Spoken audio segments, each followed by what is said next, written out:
All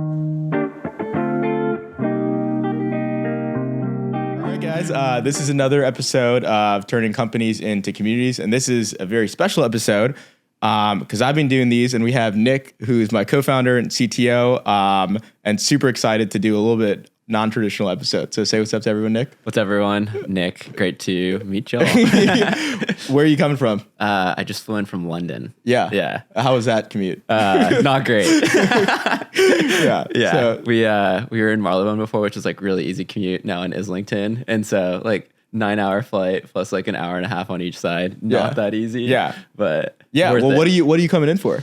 We're doing our Q4 team offsite in New York this week, which I'm really excited for. So it's pretty meta. We're going to talk about, so Nick's in town. We're actually doing two kind of geography offsites. So we're doing one in New York and then one in San Francisco in the new year for folks on the West Coast. Yeah. So I figured, okay, we have Nick who used to live in New York, and we'll talk about his journey. But I was like, okay, what a great opportunity just to reflect, and we're coming to the end of the year, but just to reflect on like the history of Marco, the journey, kind of some personal stories, and just kind of jam on what we're building, but also introduce Nick and share a little bit about who we are, because we don't really talk about that.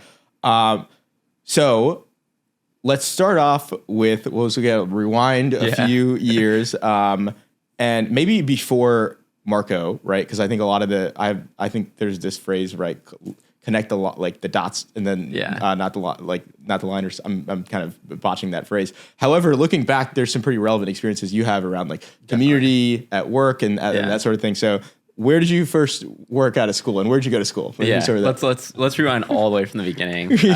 Went to UC Berkeley, studied computer science and economics, and kind of did my first internship at this company called Pulse, which is a newsreader that ended up getting acquired by LinkedIn. That was like my first foray into startups. After that, went to Xbox, which was really exciting. I was like mildly addicted to gaming at that point in time. And then kind of my career began after I graduated. I spent 4 years at Instagram, was one of the founding engineers there, working on Instagram stories all the way from launch through 500 million users, which is kind of a really exciting point in time. Yeah, it doesn't sound that exciting. I don't know. It was fun.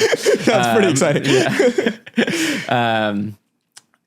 There I led the stories interactivity team. And then after that, went to Brex for a year. And there was working on Brex Cash, kind of, which is like a modern bank account, because you can't call it a bank account, but a modern bank account for startups. And that's kind of when we started working together. And that's how Marco was born. So you told a story that I actually didn't know about when we do these events called Community Catalyst events. And we did one at this place, Maxwell Social, during New York Tech Week with Hampton, who's a customer, and they're a member, cohort-based member community for founders, and Hunt Club or Atlas. But that doesn't matter. The point is, you told this story about Instagram and how you're on the community team, and like, I wrote the story down actually, but can you just retell that story? Yeah. So when I first joined Instagram, I wasn't on the stories team. Stories hadn't been born yet. And when I first joined, I joined this team called the community team, which was a really small team at Instagram, but it was kind of focused on bringing the kind of users and highlighting the best content on Instagram and bringing them together in person. Outside of kind of just this virtual world. And so pretty interesting. If you like look back on the history of Instagram, I joined after they were acquired, but in the early days of Instagram, kind of one of the first 10 employees was this guy, Dan Toffey, who was awesome. And it's pretty interesting, like that point in time that a company made the decision to hire someone in a community role that early on, which you see this a lot now. Now it's like everywhere. And now it's pretty commonplace, but I think kind of like Instagram was really ahead of its time making that decision, and community ended up being like a really important piece of the company. And so the community team was really focused kind of on the users and creating the community around them. But lots of times that would kind of bring in folks from the company and like get you to meet people that you wouldn't otherwise meet. Totally. So one thing that Instagram did special, I was working on tools for example, these things called Instameets. And Instameets were focused kind of on bringing Instagrammers together. They would happen all over the world. A lot of them were kind of community led, people putting these on, bringing people together in person who had just kind of only known each other on Instagram. Most of these these were like photographers, professional, but sometimes like very novice photographers. And it'd be everything from like a photo walk where you would go to an art gallery, or maybe you're just walking around the city of New York, taking pictures of things, comparing your photos kind of the end. And like everyone would post them and hashtag like SF Instameet 2023, things like that. So it ended up being like kind of this really unique way to bring people together. But then again, people are producing content, sharing it out to the world, and kind of like highlighting this community that they feel like they're a part of. Yeah, that's super. There's two reactions. One is like you've probably heard Mark Levy talk about this, but like his like framework for connection, which is like what it's like company to employees, employees to employees, employees to customers, or community, and then employees to community. Well, first of all, there was like you were connecting through tools and like very intentionally your employees to like people at Instagram to folks in the community. Definitely. But also like you had a bunch of friends from Instagram and you're recently engaged. And where'd you meet? Leslie? So I guess actually one thing to add on to that, I think one thing that was special about those Instameets was like as companies grow, it becomes like more and more challenging to like get exposure to like, kind of your users and like hear how they're using the product, like seeing them, getting to meet them. And I think for me personally, like that's super gratifying to like actually kind of like meet the people who are using your product. So Instameets were like a fun way where like employees from the company would actually go and you would get exposure to like people who are actually using Instagram on a day-to-day. And at that point, it's huge. It's like millions and millions and millions of people. And so how would you get that exposure otherwise? But and there's a lot of insight you might gain by just talking to someone, and you might think of a new feature idea, whatever it is, right? Yeah, like, we can talk about Brex eventually, but like kind of had a similar experience there too, where like those moments were really, really kind of special to me and defining. But outside of that, like Instagram had an incredible culture. And even though they'd like gotten acquired by Meta, people would always talk about it kind of all around the company. And like, I ended up making like my closest friends there. Yeah. I met my fiance there. We got engaged earlier this year. Congratulations. Exciting. So kind of like those are like some of my best moments. And when I like look back and like think about my career, like I have some like of my most memorable moments at Instagram. And it's crazy to look back and like see how many kind of like lifelong friends I've created kind of like from those years. But like the community there was so strong. Yeah. It's just interesting because I think we all work super. I mean, we're an early stage startup. We're kind of grinding. We're putting in the hours, but sometimes we don't reflect on like that is our mission, right? To help companies kind of do that, and it's a lot. It's a lot harder now. Maybe talk about Brex and how you saw how it's a little bit harder for. It is challenging. So Brex, I think. After Instagram went to Brex, I think it was also been interesting because I think it was my first exposure to kind of working with folks across different geographies. So like Instagram, I was working with San Francisco, Menlo Park, New York City, and those were kind of like the key folks that I was working with. Brex was pretty interesting because when I joined, this was pre-pandemic. Brex was already a very distributed companies. Like they had offices in Canada, New York City, San Francisco, Salt Lake. And like some of these offices you'd be getting on Zoom calls and there's like 2 people in this office. And so I think that was kind of unique, which is also why as the pandemic hit, Brex, despite trying to figure this out, kind of did have like a one-up in terms of other companies just because they did have a bit of exposure to like how a distributed company like really works. Yeah.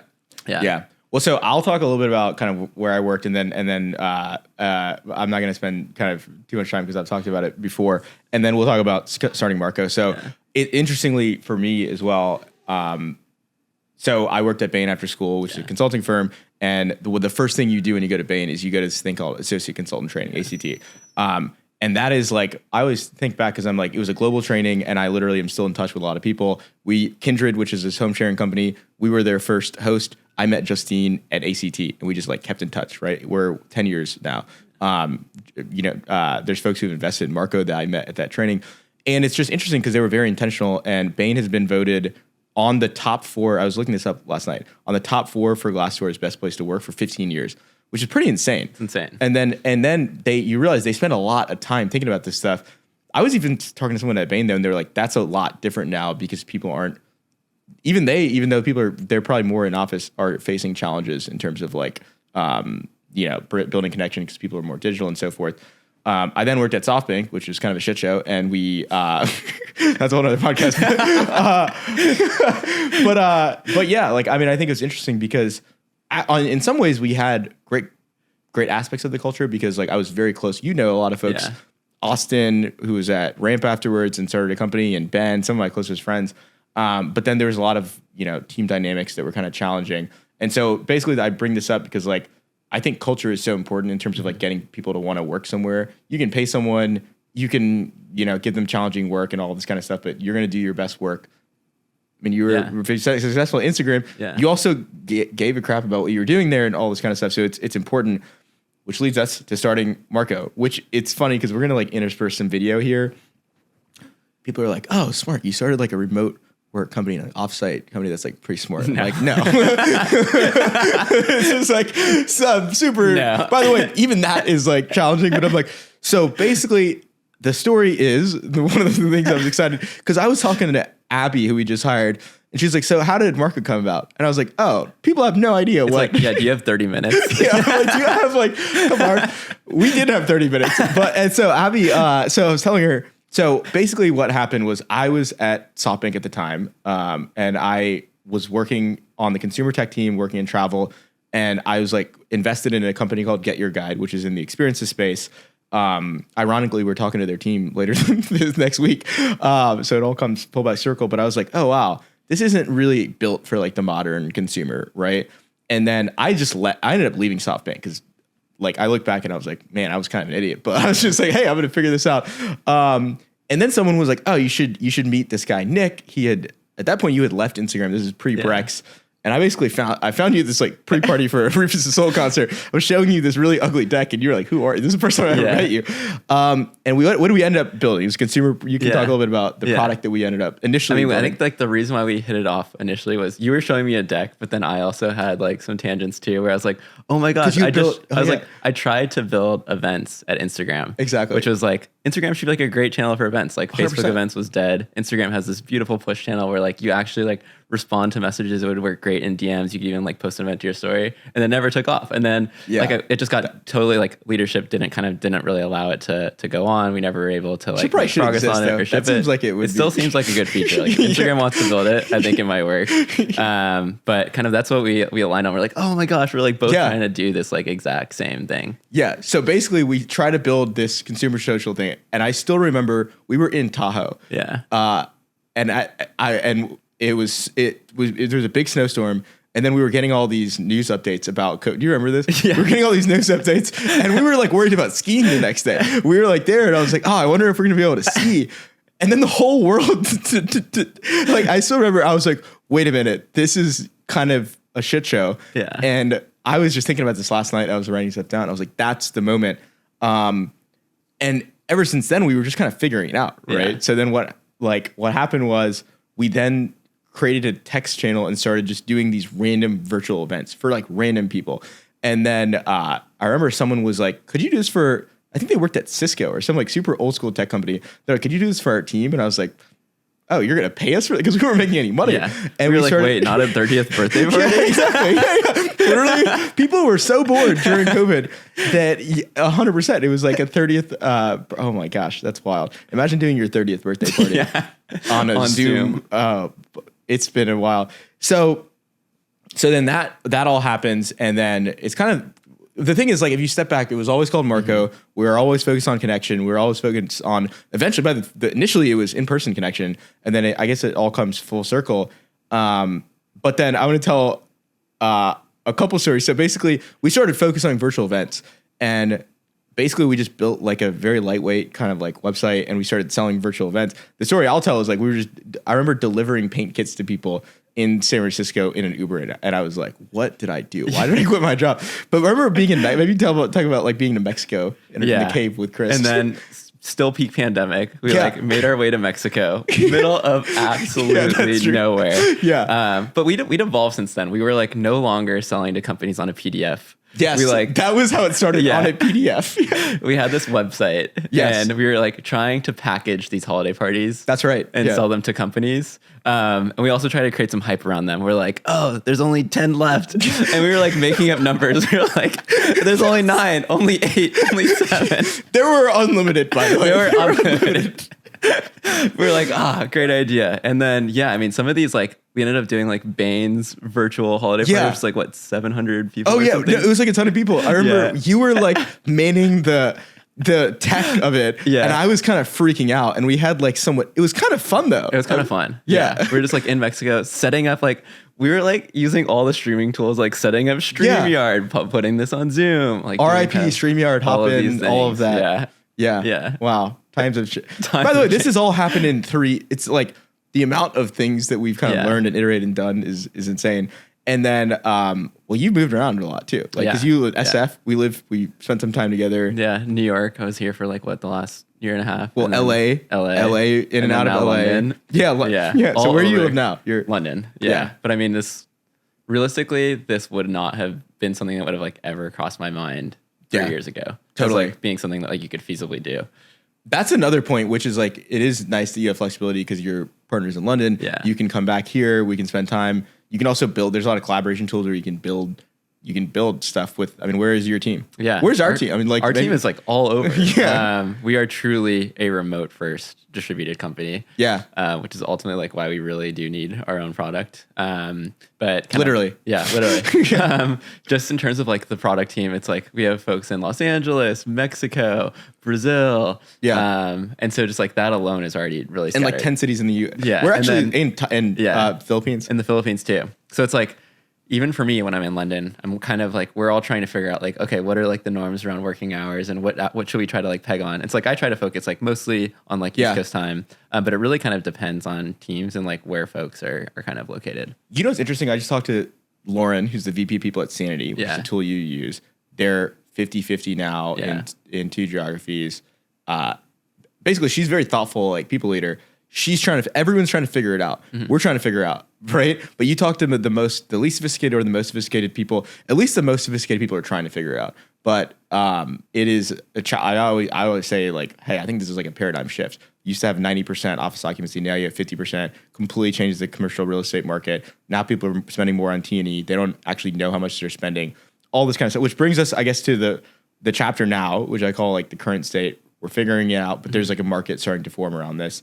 So we talked about our own culture. Maybe do you want to share some stories around like some of the fun times you've had at like a retreat? Perhaps maybe talk about auto camp. Yeah, let's see. We've had a lot of fun retreats. Yeah, some too fun. Now we're like fun. We have nice professional fun retreats. I'd say like earlier this year we had a great one in auto camp.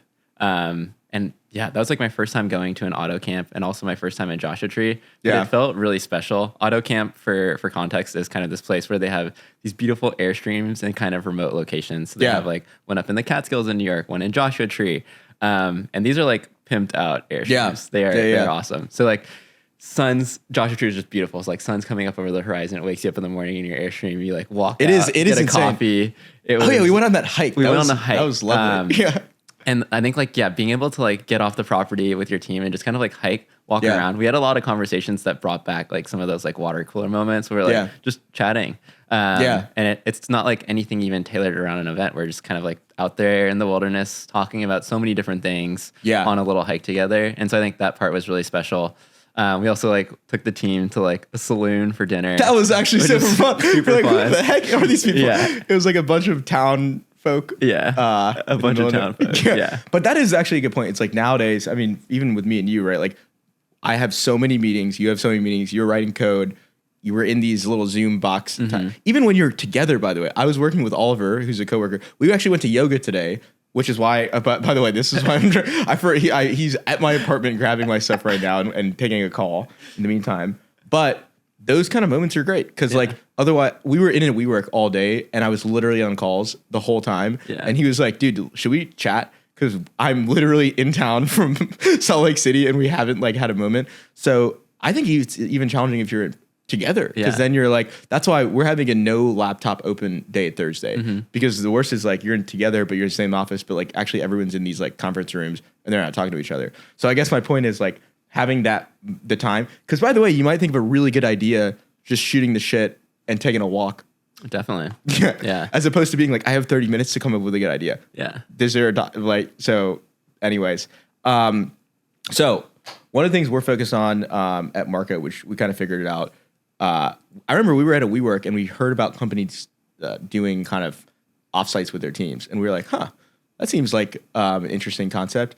And now I think like that is actually the most impactful kind of format and the most expensive. So from the market standpoint, it's probably the largest and fastest growing. However, it's also the most impactful. And there's a bunch of data. I'm actually talking to this guy, Raj, who is later today who's at Harvard Business. He's a school, and he's literally doing research on offsites and their impact. So I'm like super fascinated to learn what he has to say. But there's a lot of data that says that it improves employee connection by 3x, and then after 3 or 4 months, it reduces. So you need to have like a cadence and bit to invest in these in different kind of formats. But we've been figuring it out, and it's kind of this new kind of category, which is a big part of T&E spend. Is like, corporate travel is like a $1.5 trillion market, and half of it is like group travel. So I'll talk about this for a little bit.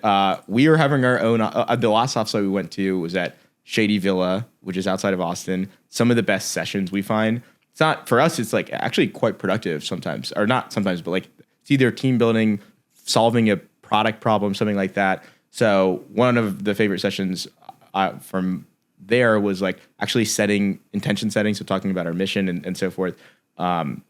And then your product session, which you and Jake led. But what on the subject of product, what are some of the things you're interested in? Because people don't understand. Sometimes they're like, oh, it's like events. I'm like, there's actually a lot of interesting product technology kind of aspects to the problem. I mean, the evolution of Marco, we've basically kind of built 3 completely like independent tech products. But they all come together, which all is like this whole thesis of like, building a cohesive culture requires probably different kinds of events. Yeah. It's not just the offsites. It's also like if you are together in person, these little in-person events that you can instantly book, and then occasionally virtual events sprinkled through. Like for Christmas, for holidays, for example, we're doing our own holiday party. Yeah, which are still super fun, by the way. And now that, we went through the period where like, I was like, I don't ever want to do a Zoom event ever again. But now I'm like excited. Like last year we made gingerbread houses. It was fun. Yours was the best one. Mine was I was like so excited about the gingerbread house. They also like getting to like eat the extra candy. So good. Yeah. There was way too much extra candy. Yeah. So early days of Marco, we were building this marketplace where you could like instantly book a virtual event. And so we were doing everything for groups, everything from like host availability, real time dynamic pricing, depending on what days you're booking and like what cancellation policy you have. And then like gathering and collecting all these RSVPs, and then eventually sending people boxes and getting people onto a virtual event. Yeah. Then fast forward. Sick. So we did that. I mean, that's still alive and thriving today. No. Yeah, for sure. Yeah. And then we launched an in-person events marketplace in New York City and San Francisco. Similar concept, like, hey, we are a team in New York SF. How do we find something today or next week for a group, that we can, which is distinct from Airbnb like Airbnb, where you might be booking like a cooking class to go on a date. But this is more like, how do you book a cooking class for your team in a private space? Correct. Yeah. And so similarly there's kind of like instant booking. I think we learned a few things though, where like, okay, hosts, for example, don't always have their calendar up to date for in-person. So it's like, how do we reach them faster and build tools around that? Yeah. So we ended up building kind of out like SMS integration. So they would get a text instantly being like, are you available at this date and time? And they just like reply yes or no. Because some people just don't respond. If they say no, they can like respond with different dates and times that work. And totally automated. So I think that's kind of how we started to make that marketplace work. And then fast forward to this year. Now we're building like, I guess, a travel tech company, truly. And so now our goal is kind of like, how can you take a quiz and how can we kind of immediately give you recommendations based off of kind of what you gave us? That's everything from like what your budget is and what your team's vibe is and what you're trying to like achieve with this retreat, which I think is really important to us, which is kind of like the goals, which ultimately influence the property that stay at, and then most importantly, which is like the programming that actually defines this retreat. And so the travel piece is everything from hotel integrations. So you're pulling hotel availability and pricing.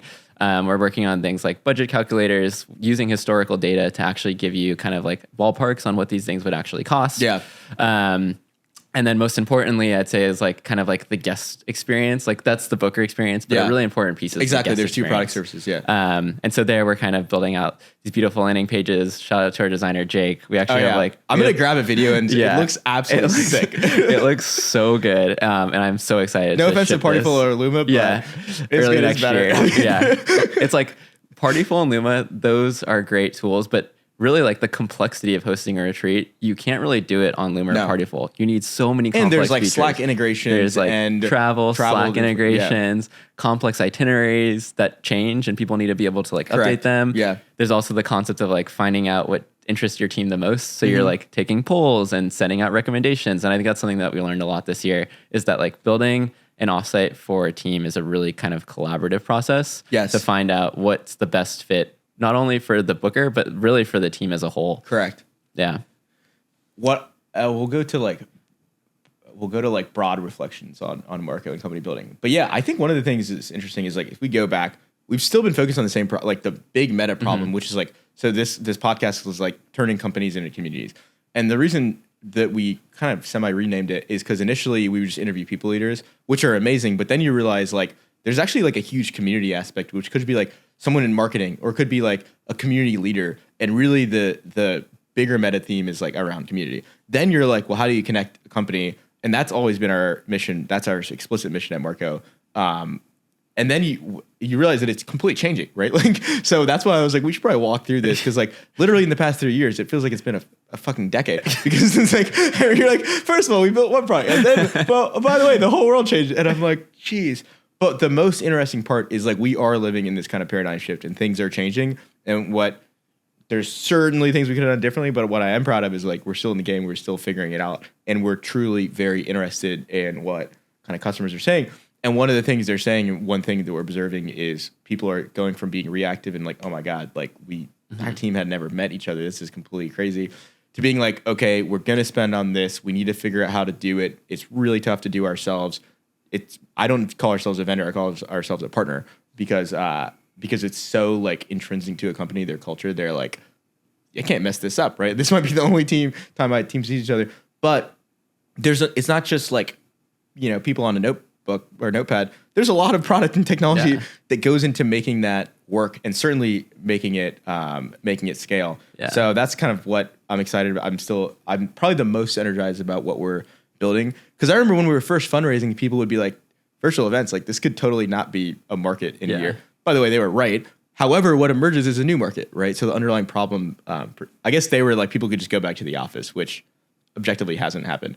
So maybe we could end off with a quick segment, kind of like, what are some of we both never worked at a startup, right? So like, I should say like an early stage startup. Small. Yeah. I mean, like I should say we never founded a company, that's for sure. But like, I actually have worked at a startup that was small, but I was like the chief of staff and it wasn't like, oh my God, like this is. Pulse was like 11 people, but it was still like inside of LinkedIn. Oh yeah. I was working at a company that's 10 people. Actually, that was super cool, but it's different. Yeah. Maybe let's frame it this way.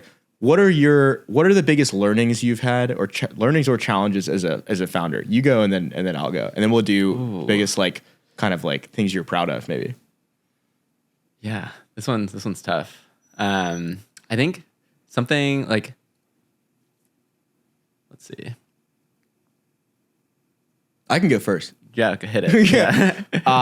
My biggest thing is I feel like I can be creative and excited about a problem, but everything is so hard and like doing fewer things and like focus is it's funny because I always read about this and I'm like, yeah. And then it's harder to put it into practice, especially when you're like at a startup and you're like, but we want to grow and like maybe this will help us grow and that sort of thing. And we've kind of refocused kind of recently. And it's just interesting to see the dividends as well as the just internal company excitement around that, which is really kind of guided, not fully by the top, but like me focusing and us focusing together, then that like kind of goes through the company.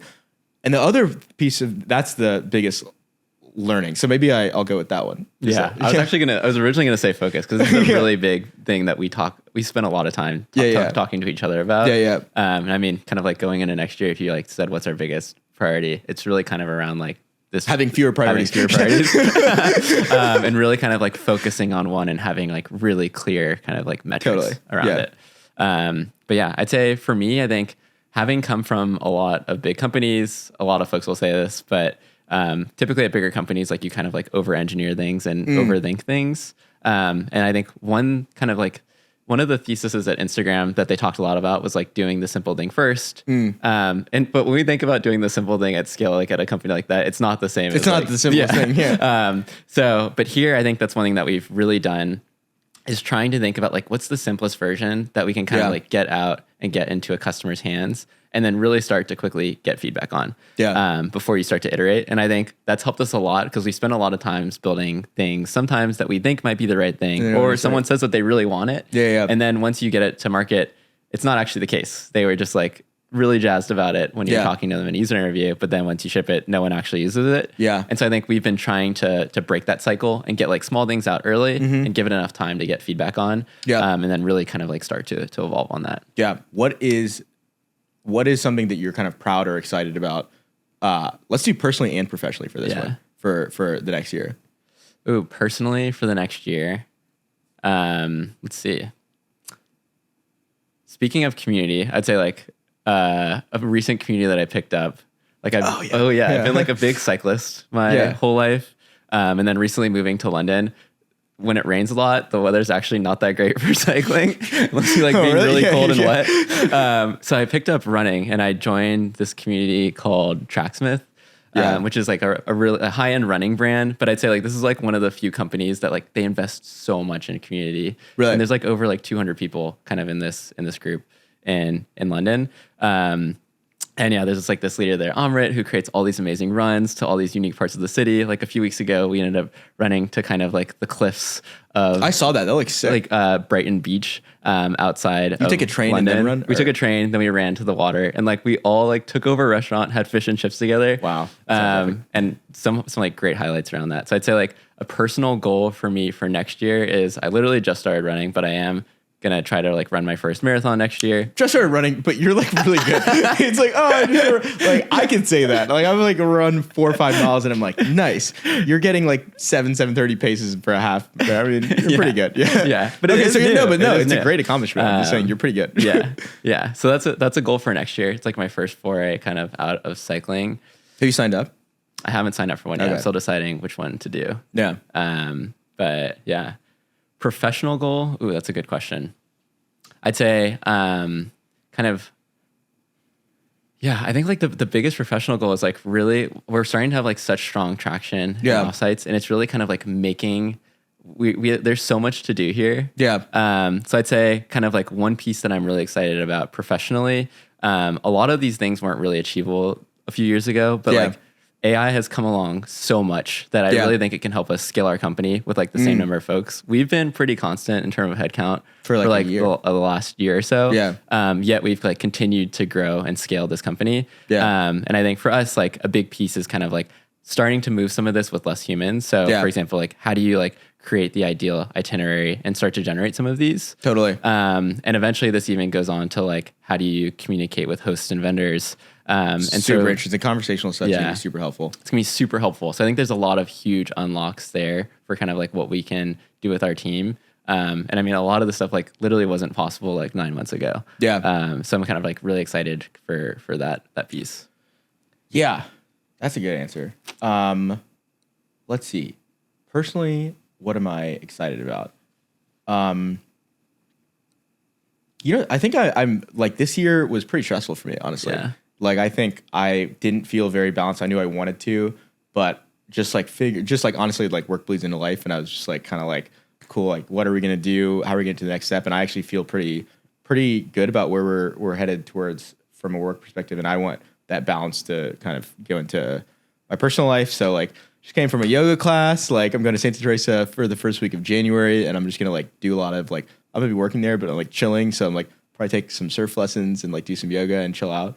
And then just like take some time to rest. Cause I feel like I'm like, I'm like super high energy, go, like, New York honeymoon phase, and like kind of like now getting to that, next step, spending more time with my niece who lives in, New Jersey. Her birthday is this weekend. So I shouldn't admit this on the air, but I need to get her a present.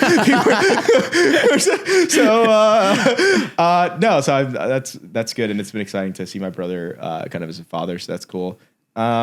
Professionally,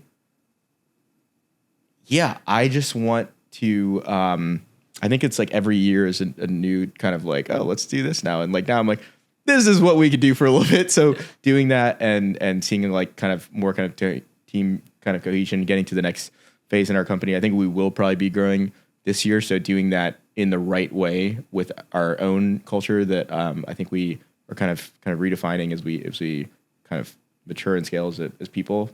So doing more of these podcasts. I don't know. These are great. Yeah. All right. Every time you mention yoga though, I always think about like my first time doing yoga. Dude, yeah. The funny thing about Nick is he's good at everything. I used to say, I'm like, what is this guy like not good at? Yoga. But now he's fucking doing yoga. So he's gonna get better. Now I started, yeah. We went to Mexico. We're in this retreat with Jacqueline, who I've mentioned on this podcast. And I was like, Nick is fit, but the man doesn't like yoga. No. Cardio and like or you, I guess you do now, but has absolutely no correlation to yoga. That is, now we have proof. But so excited to have a little bit of non-traditional, but probably one of the most exciting episodes. Cheers. Cheers, man.